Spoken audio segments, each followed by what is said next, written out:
आपको याद है कि योगी आदित्यनाथ जी ने एनआरसी और सीएए के समय क्या बात कही थी, ये आपको मालूम होना चाहिए। कहा था कि जो नुकसान किया है उपद्रवियों ने वो उनकी पुश्तों से वसूला जाएगा। और ये बयान इतना ज़्यादा चर्चित हुआ, इतना ज़्यादा मशहूर हुआ कि उनकी एक एंग्री यंग मैन जैसी जो है ना पोजीशन हुई और कुछ लोगों ने उनको बहुत अप्रिशिएट भी किया। वो लोग अंधभक्त थे, चूंकि वो जो मुआवजा लेने की बात की गई थी वो बेसिकली मुस्लिम समुदाय से की गई थी। आपको मैं थोड़ा सा खबर बताने जा रहा हूं कि सुप्रीम कोर्ट की लताड़ लगी है, फटकार लगी है और बताया गया है कि आप एज ए डिक्टेटरशिप, ये शब्द मेरे हैं, एज ए डिक्टेटरशिप आप काम नहीं करेंगे, आपको काम मुख्यमंत्री के रूप में करना है। ये है इस खबर का सार। सुप्रीम कोर्ट ने कहा कि आपको जवाब देना है कि आपने किस तरह से वसूली करने की बात कही थी। वो खबर क्या है वो भी मैं आपको बताऊंगा, लेकिन सुनिए। दैनिक भास्कर ने छापा कि सुप्रीम कोर्ट ने दी योगी सरकार को चेतावनी, सीएए प्रदर्शनकारियों को भेजे वसूली के नोटिस वापस ले लें वरना हम रद्द कर देंगे। जो सीएए के अंतर्गत प्रदर्शनकारियों ने कुछ तोड़फोड़ कर दी थी उसमें जो नोटिस भेजे थे रिकवरी के, और रिकवरी कर भी ली थी।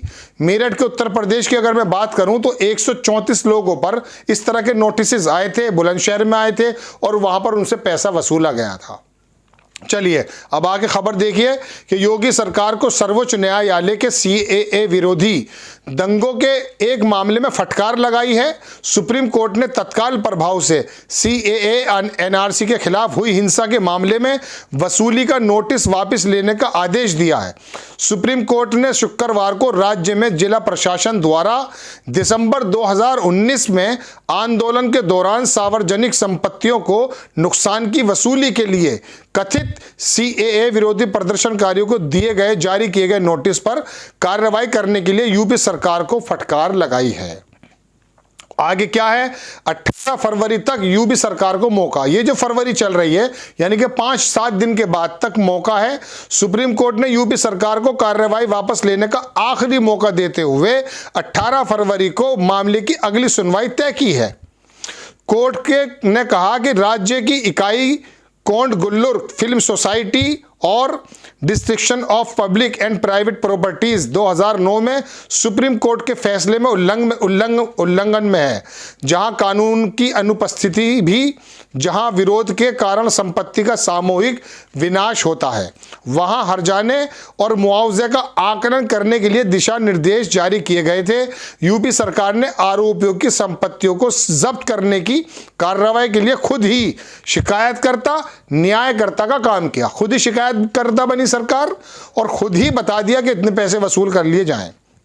अब मैं पूरा मामला इसके अंदर पढ़ के बताऊंगा तो आपको लंबा समय लगेगा, लेकिन देख लीजिए लखनऊ में लगे हैं यही पोस्टर। ये जो पोस्टर आपकी स्क्रीन पर है ये लखनऊ में लगे हैं और इनसे कहा कि इतना पैसा जमा कर दीजिए, आपने प्रदर्शन के अंदर सरकारी संपत्तियों को नुकसान पहुंचाया है। लखनऊ के अंदर भी ये मामला हुआ है और 100 से ज्यादा संगठन और एनजीओ थे, उनको भी छोड़ दीजिए। नेट सेवा भी बंद कर दी गई थी। ये तमाम खबरों के अंदर हैं। अब देख लीजिए, जस्टिस DY चंद्रचूड़ और जस्टिस सूर्यकांत की पीठ ने कहा कि मार्च 2021 में उत्तर प्रदेश विधानसभा ने उत्तर प्रदेश सार्वजनिक निजी संपत्ति के नुकसान वसूली विधेयक 2021 पारित किया। कानून के तहत प्रदर्शनकारियों को सरकारी या निजी संपत्तियों का नुकसान पहुंचाने या दोषी पाए जाने पर जिला न्यायाधीश की अध्यक्षता वाले दावा ट्रिब्यूनल को 1 साल की कैद या 5,000 रुपये से लेकर का सामना करना पड़ेगा। बहरहाल आगे मैं आपको बताता हूं। दर्शकों, सीएए के अंदर जो लोग अपना प्रदर्शन कर रहे थे उन पर आरोप है कि उन्होंने सरकारी संपत्तियों को 2019 में नुकसान पहुंचाया था। यह नुकसान अभी रेलवे की भर्ती को लेकर उत्तर प्रदेश के प्रयागराज में विद्यार्थियों ने या जो नौकरी के लिए लाइन में लगे हुए थे उन्होंने भी पहुंचाया था। रेलवे लाइन को पिटाई भी की पुलिस वालों ने। उसमें उत्तर प्रदेश की सरकार ने 6 पुलिस वालों को निलंबित कर दिया। वजह संभव है वजह यह हो कि उत्तर प्रदेश के चुनाव चल रहे हैं और अगर इन नौकरी पेशा लोगों को, जिनको नौकरी नहीं मिली, वो लोग अगर सड़कों पर आ गए तो हमारे चुनाव में नुकसान हो जाएगा। जल्दी से फौरन एक आयोग भी बना दिया गया, कमेटी का गठन भी हो गया और पुलिस वालों को निलंबित भी कर दिया। तो क्या सरकारी संपत्तियों को नुकसान पहुंचाने के लिए उन लोगों से भी आपने योगी आदित्यनाथ जी कोई वसूली की? नहीं की। जवाब ही नहीं होगा आपके पास इस बात का। लेकिन सीएए का जो विरोध करने वाले थे वो मुस्लिम लोग थे, उन पर आपने कहा कि ऐसा इलाज कर दूंगा कि उनकी पुश्तें, उनकी नस्लें भी इस बात को याद रखेंगी। अरे साहब, बड़ी बड़ी पुश्तें चली गई और बड़ी बड़ी नस्लें भी चली गई, किसी का पता नहीं रहा। ये वक्त के काल के अंदर बड़े बड़े राजा महाराजा आए और ख़त्म हो गए। सुप्रीम कोर्ट अभी देश के अंदर बाकी है। उसने बताया आपको कि आप ये नोटिस वापस ले लीजिए, है ना। ये है दोस्तों खबर कि योगी आदित्यनाथ की वो डिक्टेटरशिप वाली जो बात थी उसको सुप्रीम कोर्ट ने लगातार कहा कि आप इसको ख़त्म कर दीजिए। डिक्टेटरशिप का शब्द मैं इसलिए इस्तेमाल कर रहा हूं कि इसमें लिखा कि खुद ही शिकायत करता और खुद ही न्याय करता। तो ये है पूरी खबर जो मैं आपको बता रहा था कि वो जो सीएए के अंतर्गत, अब मैं आपको तस्वीर का दूसरा रुख और दिखाता हूं। उत्तर प्रदेश के अंदर उस दौरान उस वाले प्रदर्शन में दर्जनों लोगों को मार दिया गया था। किसने मारा हमें नहीं मालूम। मेरठ में भी 5 लोगों को मार दिया गया। पुलिस ने कहा आपस में शायद गोली चली है इसलिए मर गए। आज तक किसी थाने में मेरठ के उन 5 लोगों की कोई भी रिपोर्ट दर्ज नहीं है। कानून कहता है कि मरा हो, मारा गया हो या खुद आत्महत्या की गई हो, 302 का तो बनाइए, आप जांच तो कीजिए। लेकिन ना जांच हुई है, ना मुकदमा हुआ है, ना कोई इन्वेस्टिगेशन हुई है और ना कोई बात हुई है। जगह जगह भटक रहे हैं उन 5 लोगों के जो तमाम जो उनके जो घर वाले हैं। 156(3) यानी कि कानून कचहरी के जरिए, कोर्ट के जरिए, कोर्ट से मुकदमे दर्ज कराने की जो अपील है वो 3 अपील पड़ी हुई हैं कोर्ट के अंदर।